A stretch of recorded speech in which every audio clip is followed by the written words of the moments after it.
വെറുക്കപ്പെടുന്നവർ ഭൂമിയിൽ നിന്ന് തന്നെ ഇല്ലാതാകണം എന്ന സാമാന്യ ചിന്തയാണ് മനുഷ്യർക്ക്.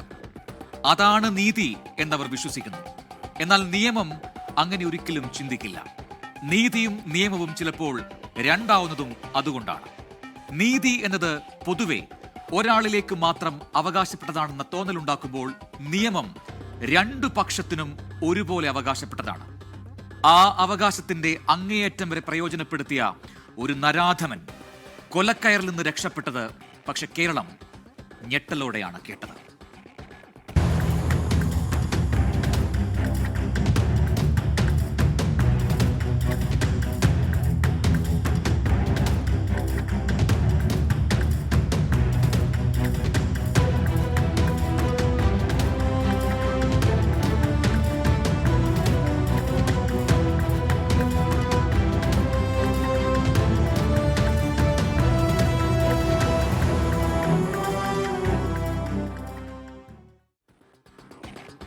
എറണാകുളത്ത് നിന്നും ഷൊർണൂരിലേക്ക് പോവുകയായിരുന്ന തീവണ്ടിയിലെ ഒരു യാത്രക്കാരി സൗമ്യ എന്ന പെൺകുട്ടി. അത് 2011 ഫെബ്രുവരി 1 ഈ ട്രെയിൻ യാത്രക്കിടെ സൗമ്യ അതിക്രൂരമായി ആക്രമിക്കപ്പെടുകയും പൈശാചികമായ ബലാത്സംഗത്തിന് വിധേയാവുകയും തുടർന്ന് കൊല്ലപ്പെടുകയും ചെയ്തിരുന്നു. ഈ കേസിൽ പിടിയിലായി ശിക്ഷയും അപ്പീലും കഴിഞ്ഞ് തടവ് ശിക്ഷ അനുഭവിച്ചു വന്നിരുന്നയാളാണ് ഗോവിന്ദച്ചാമി. അപ്പോഴാണ് ആ വാർത്ത എത്തുന്നത്. കേൾക്കുന്നവർക്ക് അവിശ്വസനീയമായ ഒരു ജയിൽ ചാട്ടത്തിന്റെ കഥ 2025 ജൂലൈ 25 വാർത്തയായി. ജീവപര്യന്തം തടവ് ശിക്ഷ അനുഭവിച്ചുകൊണ്ടിരുന്ന ഗോവിന്ദച്ചാമി കണ്ണൂർ സെൻട്രൽ ജയിലിൽ നിന്ന് രക്ഷപ്പെട്ടു. പ്രധാനപ്പെട്ട ഒരു വാർത്ത, സൗമ്യ കൊലക്കേസിലെ പ്രതി ഗോവിന്ദച്ചാമി ജയിൽ ചാടി. കണ്ണൂർ സെൻട്രൽ ജയിലിൽ നിന്നാണ് ഇയാൾ കടന്നു കളഞ്ഞത്.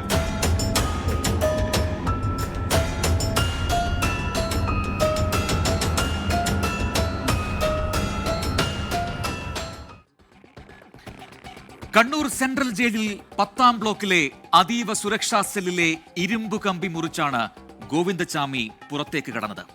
കേരളത്തിലെ പെൺമക്കളുള്ള ഓരോ അമ്മമാരെയും കണ്ണീരിലാഴ്ത്തിയ ഒരു നിഷ്ഠൂര കൃത്യത്തിലെ കൊടൂര വില്ലന് എങ്ങനെയാണ് ഇതെല്ലാം സാധിക്കുന്നത്?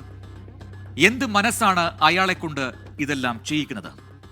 ശിക്ഷാവിധിയിലെ പഴുതുകൾ ഇഴകീറി തൂക്കുകയറിൽ നിന്ന് ഗോവിന്ദച്ചാമിയെ മോചിപ്പിച്ച ആ നിയമപ്പഴുത് എന്തായിരുന്നു? വിശദമായി ഒരിക്കൽ കൂടി കുറ്റവും ശിക്ഷയും ആ ജയിൽ ചാട്ടത്തിൽ നിന്നും പിന്നിലേക്ക് യാത്ര ചെയ്യുകയാണ്.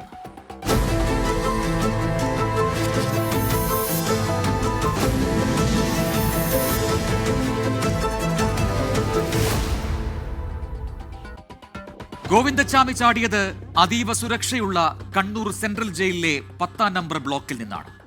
CCTV ദൃശ്യങ്ങളിൽ എല്ലാം പതിഞ്ഞിട്ടുണ്ട്. രാത്രി ചാടിയ ഗോവിന്ദച്ചാമി സെല്ലിലില്ല എന്ന് ജയിൽ വാർഡൻ അറിയുന്നത് പക്ഷേ രാവിലെയുള്ള പതിവ് പരിശോധനയ്ക്കിടെ മാത്രം.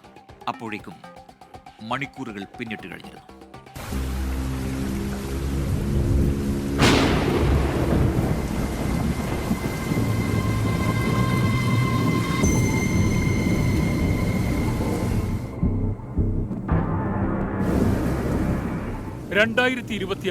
ജൂലൈ 25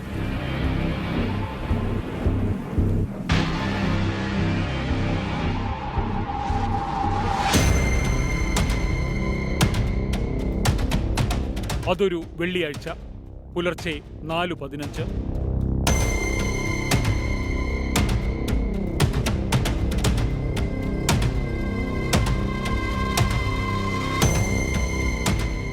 ഇരുപതടി ഉയരമുള്ള മതിലായിരുന്നു ജയിലിന്.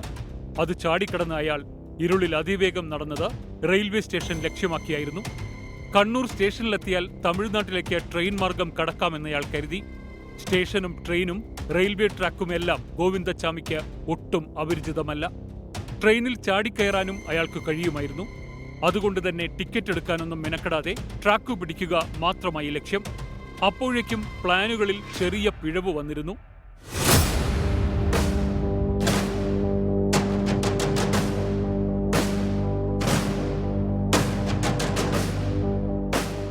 പുലർച്ചെ 1 മണിയായിരുന്നു ചാമിയുടെ കണക്കിലെ സമയം. കുറച്ചു വൈകിയെങ്കിലും പുലർച്ചെ 1:15 തന്നെ സെല്ലിൽ നിന്ന് പുറത്തു കിടക്കാൻ ഗോവിന്ദച്ചാമിക്കായി. പക്ഷേ 3 മണിക്കൂറോളം ജയിലിനുള്ളിൽ വട്ടം കറങ്ങിപ്പോയതോടെ പ്ലാൻ പാളി. ആദ്യം ചാടിയത് ക്വാറന്റൈൻ ബ്ലോക്കിലേക്കായിരുന്നു. അവിടെ നിന്നും പുറത്തു കടക്കുന്നത് എങ്ങനെയെന്നതിന് ചാമിക്ക് പ്രത്യേക പ്ലാൻ ഉണ്ടായിരുന്നില്ല. ഒടുവിൽ 3 മണിക്കൂർ വൈകി 4:15 പുറത്തിറങ്ങി.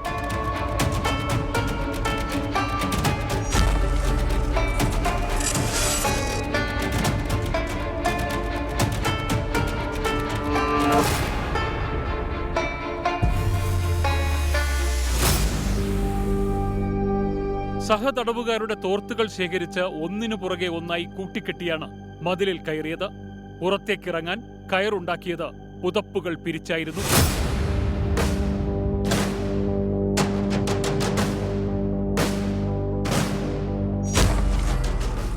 ഗോവിന്ദചാമി ജയിലിൽ ചാടി എന്നുള്ള ഇൻഫർമേഷൻ പോലീസിന് ലഭിച്ച സമയം തന്നെ ആ ഒരു വിഷയത്തിൻ്റെ സീരിയസ്നെസ്സും ആ ഒരു ജാഗ്രതയും കൃത്യമായ രീതിയിൽ തന്നെ നമ്മുടെ മുഴുവൻ സേനാംഗങ്ങളിലേക്കും അതോടൊപ്പം തന്നെ മീഡിയയിലൂടെ ഇവിടുത്തെ പ്രാദേശികവാസികൾ ആൾക്കാരെല്ലാവരിലേക്കും തന്നെ ആ ഒരു അലേർട്ട് മെസ്സേജ് നമുക്ക് വളരെ സമയബന്ധിതമായിട്ട് കൊടുക്കാൻ വേണ്ടി കഴിഞ്ഞിരുന്നു. അപ്പോൾ അതുമായി ബന്ധപ്പെട്ടിട്ട് ലഭിച്ച ഫോട്ടോഗ്രാഫ്സ്, ലഭിച്ച വിവരങ്ങൾ അത് സമയബന്ധിതമായിട്ട് കൊടുക്കാൻ പറ്റിയതുകൊണ്ട് തന്നെ ജനങ്ങൾക്കും അതോടൊപ്പം തന്നെ എല്ലാവരും ഈ ഒരു ജാഗ്രതയോട് കൂടിയിട്ട് പോലീസിൻ്റെ ഒപ്പം നിൽക്കുന്നൊരു സാഹചര്യം ഉണ്ടായിരുന്നു. അതിൻ്റെ ഭാഗമായിട്ടാണ് നമുക്ക് പിന്നീടുള്ള ഓരോ മണിക്കൂറുകളിലും ഒരുപാട് ഇൻഫർമേഷൻസ് നമുക്ക് ഈ ഒരു വിഷയവുമായി ബന്ധപ്പെട്ടിട്ട് ലഭിച്ചിരുന്നു.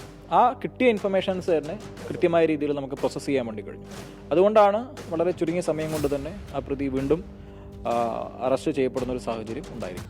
സെല്ലിൽ നിന്ന് പുറത്തു കടക്കാൻ ഗോവിന്ദചാമി തന്ത്രങ്ങൾ തയ്യാറാക്കിയത് ഏറെ നാൾ നീണ്ട ആലോചനകൾക്ക് ശേഷമാണ്.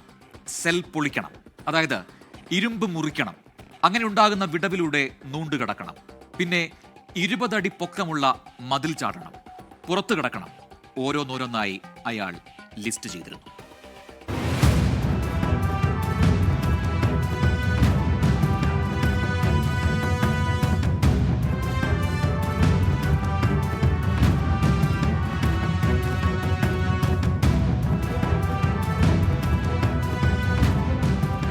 തമിഴ്നാട് സംസ്ഥാനത്ത് വിരുദാചലം ജില്ലയിലെ ഐവതക്കുടി എന്ന് പറഞ്ഞൊരു ഗ്രാമത്തിലാണ് ഗോവിന്ദചാമി ജനിച്ചതും വളർന്നതും. ഐവതക്കുടി എന്ന് പറഞ്ഞു കഴിഞ്ഞാൽ സർക്കാർ കൊടുക്കുന്ന നമ്മുടെ നാട്ടിൽ കേരളത്തിലൊക്കെ പറയുന്ന ലക്ഷം വീട് കോളനിയില്ലേ, ആ പദ്ധതി പ്രകാരം ലഭിച്ചിട്ടുള്ള ഒരു വീട്ടിലാണ് ഗോവിന്ദചാമി താമസിച്ചിരുന്നത്. അച്ഛനും അമ്മയും മരണപ്പെട്ടിരുന്നു ആ സമയത്ത്. സഹോദരൻ ആ സമയത്ത് ഒരു കൊലപാതക ശ്രമ കേസിൽ ജയിലിലായിരുന്നു. നിരവധി കേസുകളിൽ തമിഴ്നാട്ടിലെ വിവിധ റെയിൽവേ പോലീസ് സ്റ്റേഷനുകളിലും ആന്ധ്ര, പൂന തുടങ്ങിയിട്ടുള്ള വിവിധ സംസ്ഥാനങ്ങളിലെ വിവിധ റെയിൽവേ പോലീസ് സ്റ്റേഷനുകളിലും മറ്റു പോലീസ് സ്റ്റേഷനിലും നിരവധി റോബറി, കവർച്ച, മോഷണം തുടങ്ങി സ്ത്രീ പീഡനം തുടങ്ങിയ കേസുകളിൽ പ്രതിയായിട്ടുള്ള ആളും ശിക്ഷിക്കപ്പെട്ടിട്ടുള്ള ആളാണ്. ഇവിടെ ഗ്രാമത്തിൽ തന്നെ ഇദ്ദേഹത്തെ കുറിച്ച് ജനങ്ങൾക്ക് പേടിയാണ്. സ്ത്രീ ജനങ്ങൾക്ക് ഈ ഗോവിന്ദചാമിയെ കുറിച്ച് പേടിയാണ്. ആരെയും ആക്രമിക്കുന്നതിനോ സ്ത്രീകളെ ആക്രമിക്കുന്നതിനും അതുപോലെ തന്നെ മോഷണം നടത്തുന്നതിന് ഇയാൾക്ക് യാതൊരു മടിയുമില്ല, യാതൊരു ദാക്ഷിണ്യമില്ല. ഒറ്റക്കയ്യനാണെങ്കിൽ തന്നെ പൂർണ്ണ ആരോഗ്യവാനും 2 കൈയുമായി ഒരാൾക്ക് ചെയ്യാവുന്ന എല്ലാ പ്രവൃത്തികളും ചെയ്തുകൊണ്ടിരിക്കുന്ന ഒരാളുമാണ്. അത് അദ്ദേഹത്തെ ഈ പ്രതിയെ പരിശോധിച്ച തൃശൂർ മെഡിക്കൽ കോളേജിലെ ഫോറൻസിക് വിഭാഗം തലവൻ, അന്നത്തെ ഫോറൻസിക് ഡിപ്പാർട്ട്മെന്റിലെ ഡോക്ടർ ഹിതേഷ് കുഹങ്ക, മറ്റ് ഡോക്ടർമാരെല്ലാം പരിശോധിച്ച് സർട്ടിഫൈ ചെയ്തിട്ടുള്ളതാണ്. 13ഓളം ശിക്ഷാ കേസുകൾ വിവിധ പേരുകളിലാണ് ഗോവിന്ദചാമി ആ കാലഘട്ടത്തിൽ അറിഞ്ഞിരുന്നത്. ഗോവിന്ദചാമി എന്നുള്ള പേരിലല്ല അറിയപ്പെട്ടിരുന്നത്. ഓരോ കേസിലും വ്യത്യസ്ത പേരുകളിൽ അറിയപ്പെട്ടിരുന്ന ആളായിരുന്നു. വ്യത്യസ്ത പേരുകളിൽ അറിയപ്പെട്ടിരുന്ന ഈ പ്രതി എല്ലാം ഗോവിന്ദചാമി തന്നെയാണെന്ന് നമ്മൾ പിന്നീട് തെളിയിക്കുന്നത് ചെന്നൈ ഫിംഗർ പ്രിന്റ് ബ്യൂറോയിലെ ഫിംഗർ പ്രിന്റ് എക്സ്പെർട്ടിന്റെ റിപ്പോർട്ടിന്റെ അടിസ്ഥാനത്തിലാണ്. ആ കേസുകളിലുള്ള എല്ലാ ഫിംഗർ പ്രിന്റുകളും ഗോവിന്ദചാമിയുടെ നിന്ന് സർട്ടിഫൈ ചെയ്യുകയും ആ കേസുകളെല്ലാം പ്രതി ഗോവിന്ദചാമിയാണെന്ന് അത്തരത്തിലാണ് നമ്മൾ കണ്ടെത്തുന്നത്. ചോരക്കറ ഘനീഭവിച്ച് കല്ലിച്ചുപോയ മനസ്സുമായി അയാൾ ഇക്കാലമത്രയും കാത്തിരിക്കുകയായിരുന്നു. കൈവിലങ്ങുകൾക്കും ഇരുമ്പഴികൾക്കും തടവിലാക്കാൻ കഴിയാത്ത ആസക്തികളിലേക്ക് സ്വയം തുറന്നുവിടാൻ. ചെയ്ത തെറ്റുകളെക്കുറിച്ച് ഒരു നിമിഷം പോലും പശ്ചാത്തപിച്ചിട്ടില്ല. ആ മനസ്സിലത്രയും പുറത്തേക്കുള്ള വഴികളുടെ ആസൂത്രണം തന്നെ ആയിരിക്കണം നീണ്ട കണക്കുകൂട്ടൽ. അതീവ സുരക്ഷയുണ്ട് എന്ന് പറയപ്പെടുന്ന 10-ാം നമ്പർ ബ്ലോക്ക് അഴികൾ മൂർച്ചയുള്ള എന്തോ ആയുധം കൊണ്ട് മുറിച്ചുമാറ്റി എന്ന അനുമാനം. ശബ്ദം പുറത്തു കേൾക്കാതിരിക്കാൻ കമ്പിയിൽ എണ്ണ പുരട്ടി, കാണാതിരിക്കാൻ തുണി കെട്ടി മറച്ചു. ശരീരം മെലിയണം, കൂടുതൽ സമയമെടുക്കുന്ന കാര്യം അതാണ്. അപ്പോൾ ആദ്യം ലക്ഷ്യം അതുതന്നെ. മണിക്കൂറുകൾ നീണ്ട വ്യായാമം തുടങ്ങി. ഭക്ഷണം ആദ്യം ചപ്പാത്തി മാത്രമാക്കി. പല ദിവസങ്ങളിലും ഭക്ഷണം ഒട്ടുമേ കഴിച്ചിരുന്നില്ല. വ്യായാമം മുടക്കിയതുമില്ല. ഒരു കൈയേ ഉള്ളൂ. ഉള്ള കൈക്ക് ശക്തി വർദ്ധിപ്പിക്കാൻ സിംഗിൾ ഹാൻഡ് പുഷപ്പ്. ഇടയ്ക്ക് ശരീരം മെലിയാൻ ഡോക്ടറോട് മരുന്ന് ചോദിച്ചു. കിട്ടില്ലെന്നായപ്പോഴാണ് ഭക്ഷണം തീരെ കുറച്ചു തുടങ്ങിയത്.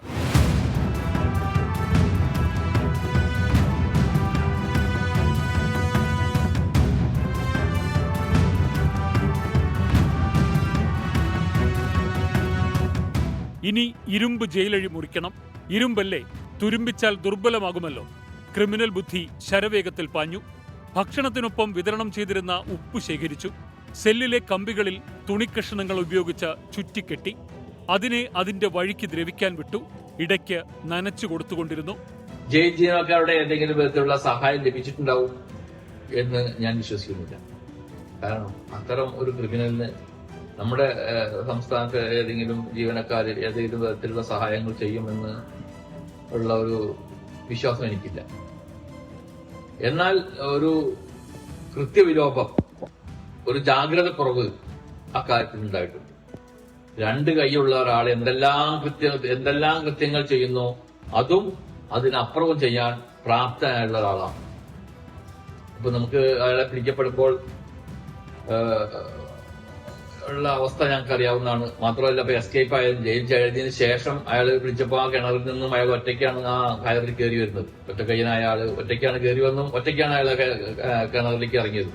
ഇനിയും പ്രതിയെ സൂക്ഷിച്ചിട്ടില്ലെങ്കിൽ, വേണ്ട വിധത്തിൽ സൂക്ഷിച്ചിട്ടില്ലെങ്കിൽ, വേണ്ട വിധത്തിലൊരു കെയർ കൊടുത്തിട്ടില്ലെങ്കിൽ ഇനിയും അവൻ എസ്കേപ്പ് ചെയ്യാനോ അല്ലെങ്കിൽ എന്തെങ്കിലും ഗുരുതരമായ കുറ്റകൃത്യങ്ങൾ ചെയ്യാനുള്ള സാധ്യത തള്ളിക്കളയാൻ പറ്റാത്ത. കാരണം ഈ ലൈഫാണ്, അവന് ലൈഫ് ടൈം എന്ന് പറഞ്ഞാൽ ജീവപര്യന്തം വരെ ശിക്ഷ.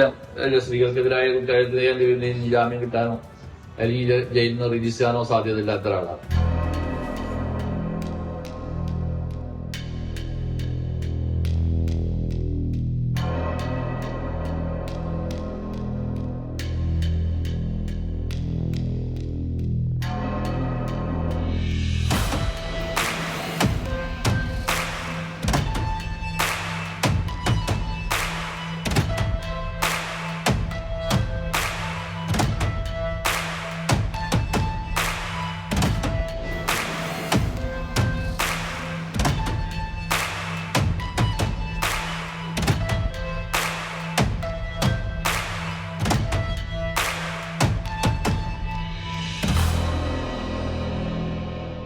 ഇനി അരം വേണം.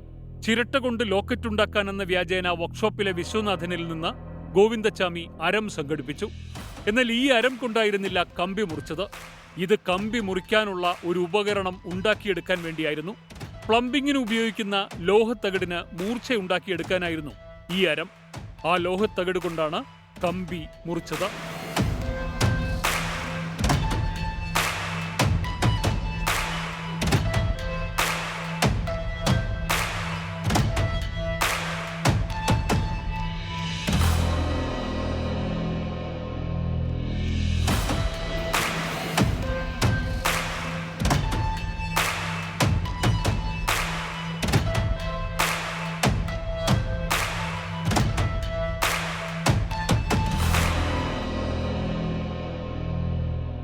സെല്ലിലെ ഇരുമ്പഴികൾ മുറിച്ച് മതിൽ ചാടി പുറത്തു കടന്ന ഗോവിന്ദച്ചാമി താൻ രക്ഷപ്പെട്ടു എന്ന് തന്നെ ഉറപ്പിച്ചു. കയ്യിൽ ജയിലിൽ നിന്ന് സംഘടിപ്പിച്ച തുണിയുടെ ഒരു ഭാണ്ഡമുണ്ടായിരുന്നു. മതിലിനരികിലൂടെയുള്ള വഴിയിലൂടെ റെയിൽവേ സ്റ്റേഷൻ ലക്ഷ്യമാക്കിയാണ് ഗോവിന്ദച്ചാമി ആദ്യം നടന്നുപോയത്.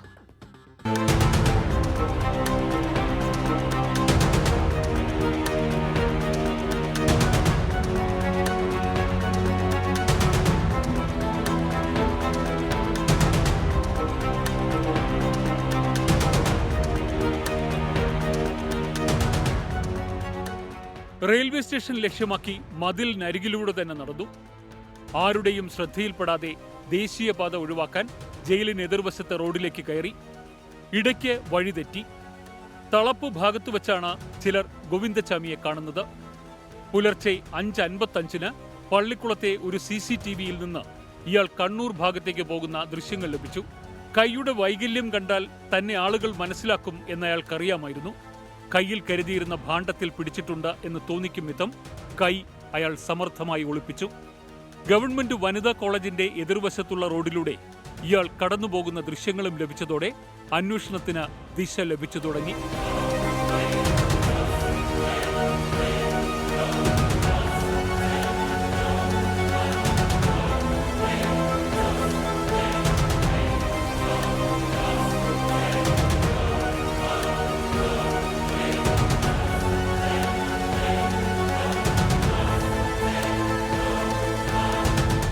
അവൻ ബാക്കിൽ ഓട്ടോ ഡ്രൈവർമാർ വിളിച്ചു പറയുന്നുണ്ട് ഗോവിന്ദസ്വാമി. ഗോവിന്ദസ്വാമിയാണ് നിങ്ങൾ എങ്ങനെ ഉറപ്പിച്ചത്? അങ്ങനെ വ്യക്തമായിട്ട് പറയാൻ കഴിയുമോ? അല്ല, എനിക്ക് ഞാൻ മറ്റേ കൊലക്കേസിൽ പ്രതിയില്ലെന്ന്, സൗമ്യ കേസില് അന്നേരം കണ്ടു ഉണ്ട്. ഓർമ്മയുണ്ട്. ഉണ്ട്. ഇയാളെ വലത് കൈയില്ല കൈ ഇങ്ങനെ ഒരു കൈ ഇങ്ങനെ ഇതായില്ലേ, കൈ ഒളിപ്പിച്ചു വെച്ചിരിക്കുകയാണ്. എവിടുന്ന് ആദ്യം കണ്ടത്? അങ്ങനെ ഓടി വരുന്നത് നേരെ ഒരു കാപ്പി കവർ, ഒരു കവറുണ്ട് കൈമേല്, ഒരു വെള്ള ഷർട്ടില് കള്ളിയാണ്, വെള്ളയിൽ ചെറിയ കള്ളി പോലെ ഒരു വെള്ളയിൽ ചെറിയ കള്ളി. അല്ല, ഓട്ടോ ഡ്രൈവർ അറിയിച്ചുകൊണ്ട് നമ്മളെ അമ്മക്കൊന്നും ചെയ്യാൻ പറ്റാത്ത അവസ്ഥയായി പോയി. വഴിതെറ്റി തളാപ്പിലെത്തി നാട്ടുകാരോട് വഴി ചോദിച്ചു. സംശയം തോന്നിയ നാട്ടുകാർ വിവരമറിയിച്ചതോടെ ചാമി പിടിയിലായി.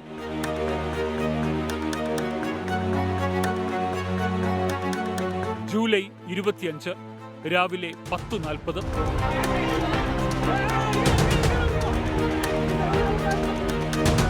ജയിലിൽ നിന്ന് 4 കിലോമീറ്ററോളം അകലെ തളാപ്പിലുള്ള ഒരു ഒഴിഞ്ഞ കെട്ടിടത്തിന്റെ കിണറ്റിലായിരുന്നു ചാമി ഒളിച്ചിരുന്നത്.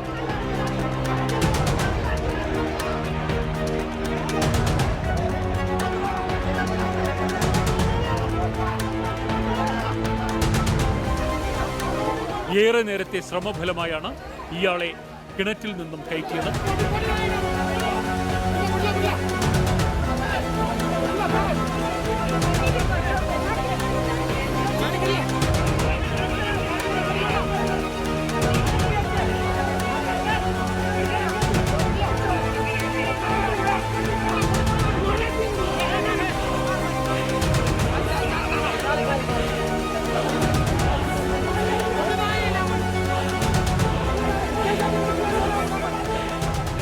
പിടികൂടിയ ശേഷം വൈദ്യപരിശോധനയും ചോദ്യം ചെയ്യലും. കോടതിയിൽ ഹാജരാക്കിയ പ്രതിയെ കണ്ണൂർ സെൻട്രൽ ജയിലിലേക്ക് അയച്ചു. സുരക്ഷാ കാരണങ്ങളാൽ പിന്നീട് ജയിൽ മാറ്റാൻ തീരുമാനിച്ചു. നടപടിക്രമങ്ങൾ വേഗത്തിലാക്കി പിറ്റേ ദിവസം ശനിയാഴ്ച രാവിലെ 7 മണിയോടെ സായുധ പോലീസിന്റെ അകമ്പടിയിൽ ഗോവിന്ദച്ചാമിയെ വിയ്യൂരിലേക്ക് കൊണ്ടുപോയി.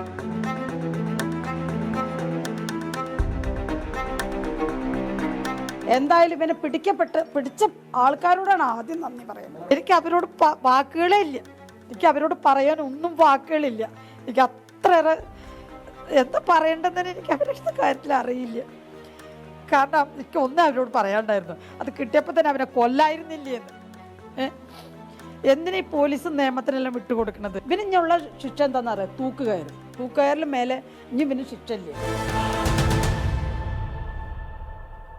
സൗമ്യയുടെ ദാരുണമായ അന്ത്യമാണ് ഗോവിന്ദച്ചാമിയെ ജയിലിലാക്കിയത്. അപൂർവങ്ങളിൽ അപൂർവം എന്നെല്ലാവരും പറഞ്ഞു. അയാൾ അത്രമേൽ അധമൻ എന്ന് ജനം ആക്രോശിച്ചു. അയാൾക്ക് തൂക്കുകയർ ഉറപ്പെന്ന് കേരളത്തിലെ സ്ത്രീകൾ അവരുടെ മനസാക്ഷി കോടതിയിൽ വിധി പറഞ്ഞു. ഗോവിന്ദച്ചാമി അത്രയും വെറുക്കപ്പെട്ട പേരായി അത് മാറി.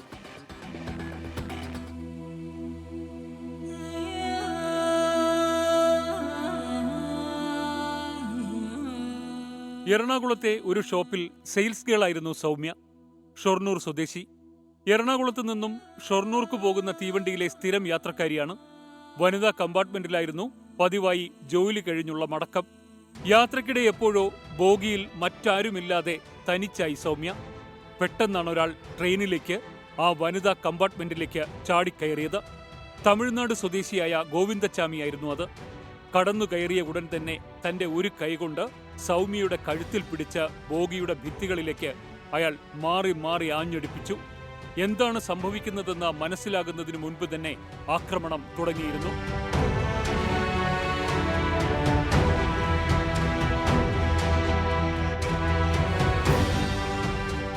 പിന്നെ നടന്നത് ക്രൂരമായ ബലാത്സംഗം. ട്രെയിനിൽ നിന്നും പുറത്തേക്ക് തള്ളിയിട്ട് അതിക്രൂരമായ ബലാത്സംഗത്തിന് വിധേയയാക്കിയെന്നായിരുന്നു പോലീസ് കണ്ടെത്തിയത്. ചോര വാർന്ന അബോധാവസ്ഥയിലായി കിടന്ന പെൺകുട്ടിയെയാണ് ഗോവിന്ദച്ചാമി ക്രൂരപീഡനത്തിന് ഇരയാക്കിയത്. ക്രൂരമായ ആക്രമണത്തിൽ സൗമ്യയുടെ താടിയെല്ല് തകർന്നിരുന്നു. പല്ലുകൾ അടർന്നുപോയി. ശരീരത്തിൽ ആഴത്തിലുള്ള മുറിവുകൾ. സൗമ്യയെ ആശുപത്രിയിൽ പരിശോധിക്കുമ്പോൾ ഏതാണ്ട് എല്ലാ അവയവങ്ങൾക്കും ക്ഷതമേറ്റിരുന്നു.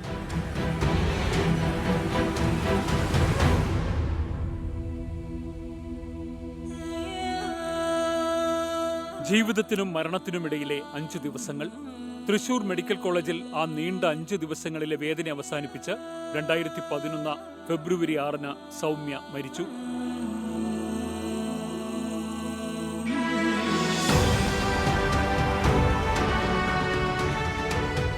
തൊട്ടടുത്ത കമ്പാർട്ട്മെന്റിൽ 2 പുരുഷ യാത്രക്കാരുണ്ടായിരുന്നു. ഒരു സ്ത്രീയുടെ നിലവിളി കേട്ട ഒരാൾ ട്രെയിൻ നിർത്താൻ അപായച്ചങ്ങല വലിക്കാൻ തുടങ്ങി. എന്നാൽ പെൺകുട്ടി ചാടി രക്ഷപ്പെട്ടു എന്ന് പറഞ്ഞ് മറ്റൊരു യാത്രക്കാരൻ ചെറുപ്പക്കാരനെ പിന്തിരിപ്പിച്ചു. പക്ഷെ പെട്ടെന്ന് തന്നെ വണ്ടി അടുത്ത സ്റ്റേഷനിൽ, അതായത് ഷൊർണൂരിലെത്തി.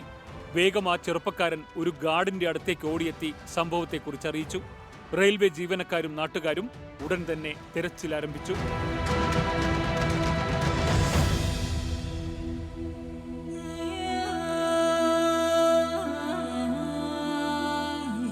രാത്രി ഏകദേശം 9 കഴിഞ്ഞപ്പോൾ സൗമ്യയുടെ അനക്കമില്ലാത്ത ശരീരം റെയിൽവേ ട്രാക്കിന്റെ അരികിൽ കണ്ടെത്തി. സൗമ്യയുടെ വലതു കൈകാലുകളിൽ നേരിയ ചലനങ്ങൾ കണ്ടു. മുഖത്തേറ്റ മുറിവിൽ നിന്ന് ധാരാളം രക്തം അപ്പോഴും ഒഴുകുന്നുണ്ടായിരുന്നു. ശരീരത്തിന്റെ ഇടതുവശം തളർന്നുപോയിരുന്നു. ആദ്യം വടക്കാഞ്ചേരി താലൂക്ക് ആശുപത്രിയിലേക്ക് സൗമ്യ എത്തിച്ചു. പിന്നീട് അധികം വൈകാതെ തൃശൂർ മെഡിക്കൽ കോളേജിലേക്ക് മാറ്റി.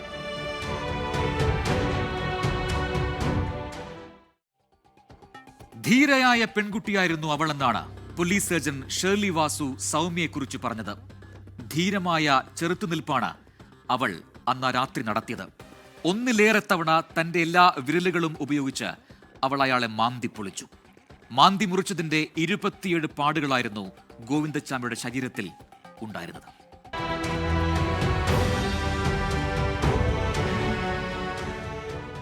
സൗമ്യയുടെ നഖത്തിലുണ്ടായിരുന്ന മാംസം കലർന്ന രക്തം കേസിലെ നിർണായക തെളിവായി.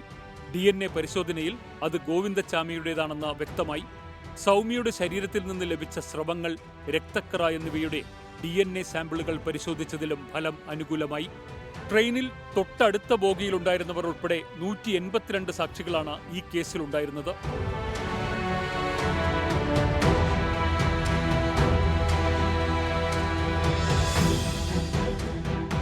കൃത്യം ചെയ്ത ശേഷം രക്ഷപ്പെട്ട ഗോവിന്ദച്ചാമി സൗമ്യയുടെ സാധനങ്ങൾ കൊള്ളയടിച്ചു. അവളുടെ മൊബൈൽ ഫോൺ അയാൾ കൈക്കലാക്കി. ഫോൺ മറ്റൊരാൾക്ക് വിറ്റതോടെയാണ് അന്വേഷണം എളുപ്പമായത്. ഫോണിന്റെ ചുവട് പിടിച്ച് നടത്തിയ അന്വേഷണത്തിൽ ഗോവിന്ദച്ചാമി പിടിയിലായി.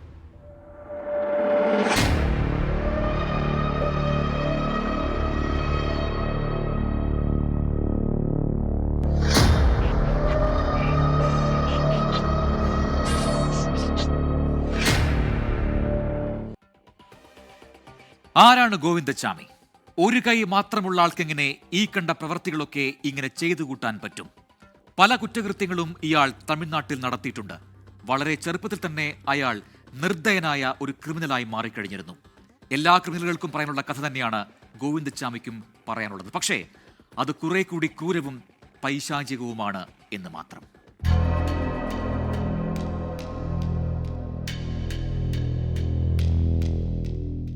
തമിഴ്നാട്ടിലെ കടലൂർ, സേലം, വിരുദാചലം, ഐവത്തിക്കുടിയാണ് ഗോവിന്ദച്ചാമിയുടെ സ്വദേശം. ഇന്ത്യൻ ആർമിയിലെ ഒരു സൈനികന്റെ മകനായിട്ടാണ് ജനിച്ചത്. ഒരു സഹോദരനുമുണ്ട്. പട്ടാളത്തിൽ നിന്നും പിരിഞ്ഞെത്തിയ അച്ഛന്റെ മദ്യപാനം കൂടിയപ്പോൾ കുടുംബം ദരിദ്രമായി.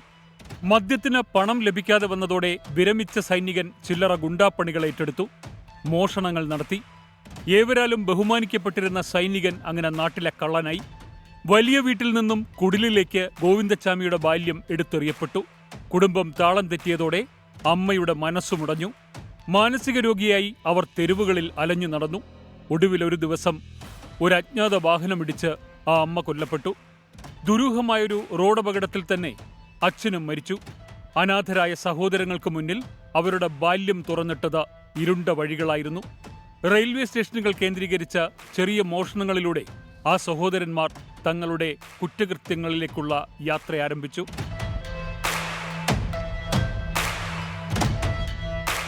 തിരക്കേറിയ ട്രെയിനിൽ പോക്കറ്റടി നടത്തുക, മാല പൊട്ടിച്ചോടുക, മദ്യം കടത്തുക തുടങ്ങി അവർ കുറ്റകൃത്യങ്ങളുടെ ലോകത്തേക്ക് കൂടുതൽ ആഴങ്ങളിലേക്കിറങ്ങി.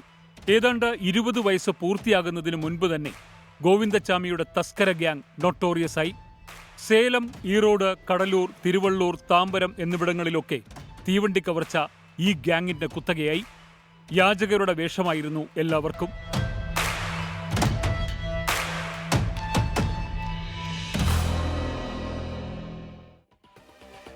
തൂക്കുകയറായിരുന്നു വിചാരണ കോടതിയിൽ ചാമിയെ കാത്തിരുന്നത്. ഹൈക്കോടതി ശരിവച്ചു ആ ശിക്ഷ. പക്ഷേ സുപ്രീം കോടതിയിലെത്തിയപ്പോൾ കേസ് ആകെ ഉലഞ്ഞു.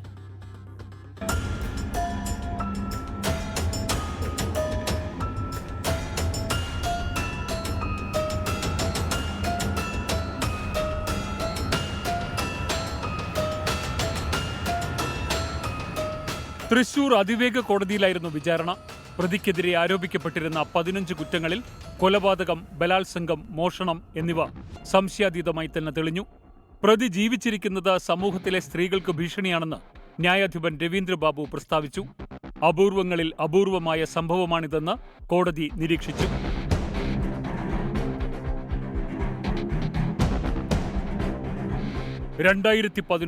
നവംബർ 11 ഗോവിന്ദച്ചാമിക്ക് വധശിക്ഷ ലഭിച്ചു.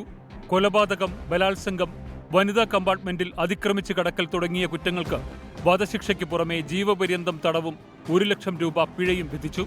കുറ്റവാളി മുൻപും സമാനമായ കുറ്റം ചെയ്തതും ശിക്ഷ ലഭിച്ചതും കോടതി കണക്കിലെടുത്തു. കേസിൽ ദൃക്സാക്ഷികളുണ്ടായിരുന്നില്ല.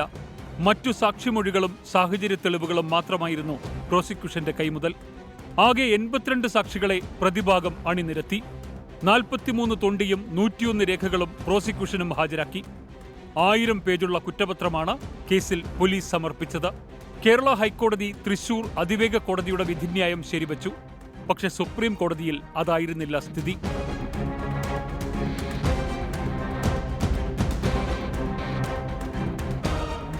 കൊലപാതക കുറ്റം സംശയാതീതമായി തെളിയിക്കാൻ പ്രോസിക്യൂഷന് കഴിഞ്ഞില്ലെന്ന് സുപ്രീം കോടതി വിധിച്ചു. തൂക്കുകയറിൽ നിന്ന് ഗോവിന്ദച്ചാമി രക്ഷപ്പെട്ടു. വധശിക്ഷ 7 വർഷത്തെ കഠിന തടവായി കുറഞ്ഞു. എന്നാൽ ബലാത്സംഗ കുറ്റം കോടതി അംഗീകരിച്ചു. ഗുരുതരമായി പരിക്കേറ്റ് കിടന്ന ഇരയോട് കാണിച്ച അതിക്രൂരത കണക്കിലെടുത്ത കീഴ്ക്കോടതി അതിനു നൽകിയ ജീവപര്യന്തം തടവ് ശിക്ഷ അംഗീകരിച്ചു. 2 ശിക്ഷകളും ഒരുമിച്ച് അനുഭവിച്ചാൽ മതിയാകുമെന്ന വിധിയുണ്ടായി.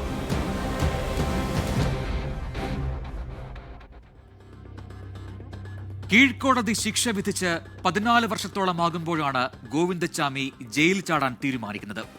ശിക്ഷാ കാലാവധി കഴിയാൻ അത്രയൊന്നും അയാൾ കാത്തിരിക്കേണ്ടി വരില്ലായിരുന്നു. അത് അയാൾക്കും നന്നായി അറിയാമായിരുന്നു. എന്നിട്ടും അയാൾ എന്തിന് അതിന് ശ്രമിച്ചു? ശിക്ഷ ലഭിച്ചത് 2011 നവംബർ 11. ജയിൽ ചാടിയത് 2025 ജൂലൈ 25. ഇതിനിടയിൽ അയാൾ ജയിലിൽ കഴിഞ്ഞത് നീണ്ട 13 വർഷവും 7 മാസവും. എന്നിട്ടും അയാൾ ജയിൽ ചാടിയെങ്കിൽ അത് അയാളുടെ മാനസികമായ ഒരു നിലയാണ്. തിരുത്തപ്പെടില്ല എന്ന പ്രഖ്യാപനമാണ്. ഞാനിതാ വീണ്ടും ഞാനായി തന്നെ ഈ സമൂഹത്തിൽ നിങ്ങൾക്കൊരു പേടി സ്വപ്നമായി ഉണ്ടാകും എന്ന വെല്ലുവിളിയാണ്. ശിക്ഷ ഒരാളെ തിരുത്താനാണ്. അതുകൊണ്ടാണ് നീതി എന്ന് ചിന്തിക്കുന്നിടത്ത് നിയമത്തിന് ഓടിയെത്താൻ കഴിയാതെ പോകുന്നത്. ഒരമ്മയുടെ നിലവിളി ഈ കേരളത്തിൽ ഇപ്പോഴും മുഴങ്ങുന്നു. എനിക്ക് ഒന്നും അവരോട് പറയാണ്ടായിരുന്നു. അത് കിട്ടിയപ്പോൾ തന്നെ അവനെ കൊല്ലായിരുന്നില്ലേ എന്ന്. എന്തിനാ ഈ പോലീസും നിയമത്തിനെല്ലാം വിട്ടുകൊടുക്കുന്നത്? പിന്നെ ഇനിയുള്ള ശിക്ഷ എന്താണെന്നറിയാം, തൂക്കുകയറ്. തൂക്കുകയറിന് മേലെ ഇനി പിന്നെ ശിക്ഷ ഇല്ല. നീതിയാണ് സാർ വേണ്ടത്. കുറ്റത്തിന്റെ ശിക്ഷ നിയമത്തിന്റെ തുലാസിൽ അളന്നോളൂ. പക്ഷെ അളക്കുമ്പോൾ നീതിക്കായി നിലവിളിക്കുന്നവരുടെ കണ്ണീർ കൂടി, അവരുടെ ആശങ്കകളെ കൂടി അളക്കണമെന്ന് മാത്രം. നാളെ മറ്റൊരു കുറ്റം, മറ്റൊരു ശിക്ഷ. Good bye. ലോകത്തെവിടെയായാലും ഏത് സമയത്തും 24 വാർത്തകളും ഓഗ്മെന്റഡ് റിയാലിറ്റി പാക്കേജുകളും എക്സ്പ്ലെയിനറുകളും വിശദമായി കാണാൻ ഞങ്ങളുടെ യൂട്യൂബ് ചാനൽ നിങ്ങൾക്ക് സബ്സ്ക്രൈബ് ചെയ്യാം.